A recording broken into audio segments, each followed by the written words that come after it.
Well, I would say this, and I'm going to let that because that's Israel's decision. But as far as I'm concerned, if all of the hostages aren't returned by Saturday at 12 o'clock, I think it's an appropriate time.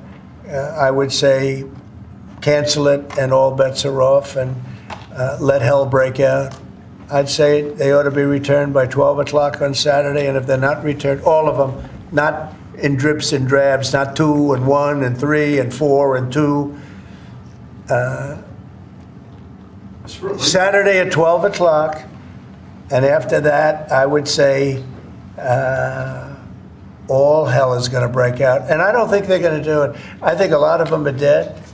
I think a lot of the hostages are dead. I think it's a great human tragedy what's happened, how people can be that mean to do.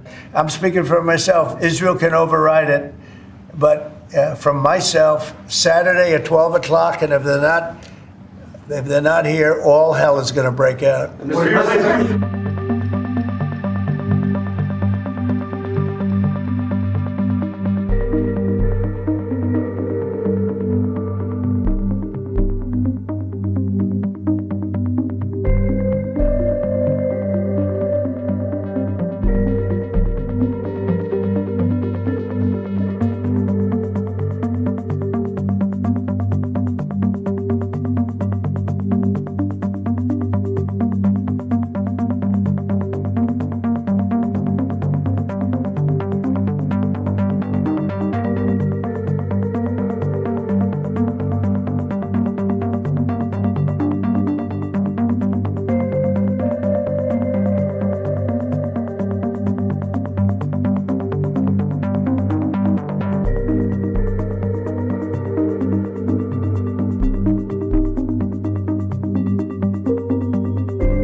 And US President Donald Trump has shared more details of his plans to own and rebuild Gaza. In an interview with Fox News, Mr. Trump is describing it as a real estate development for the future.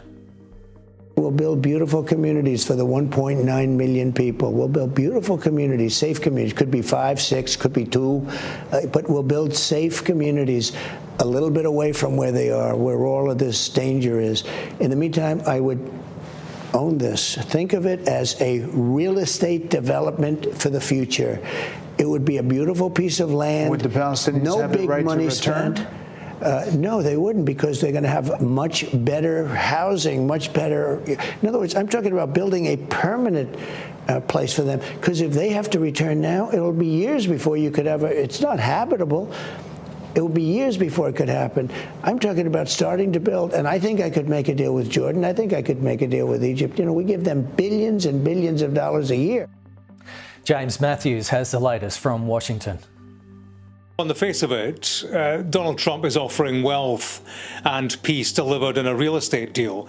If it were that simple, you have to think it would have happened a long time ago in the Middle East. His plan, yes, appears to be radical, but you know, for all it invites fresh-eyed debate over a way forward in the region, it's the property deal that separates a people from their home again. So at the heart of this radical plan, discussions continue over an inherent recklessness. And I wonder to what extent, you know, Ali mentioned it, it is wired into developments that we see from Hamas in the past couple of hours. If the notion, I think, of Trump building on Gaza has offended its people, most offensive is the prospect of them having no return. Since he first suggested the idea, observers around the world, from America to the Middle East and all countries in between, they've been assessing how serious he is. Everything Trump has said since indicates he is indeed committed, both to the project and to ignoring entrenched objections from allies and adversaries alike. You know, in spite of flat refusals by Jordan and Egypt to resettle Palestinians, you heard him there. He thinks a deal can be done, continues to insist that. I think tomorrow's meeting in the White House between King Abdullah of Jordan and Donald Trump won't be easy. I think the Jordanian leader, for all Trump's talk about billions and billions of dollars, he will talk numbers of his own.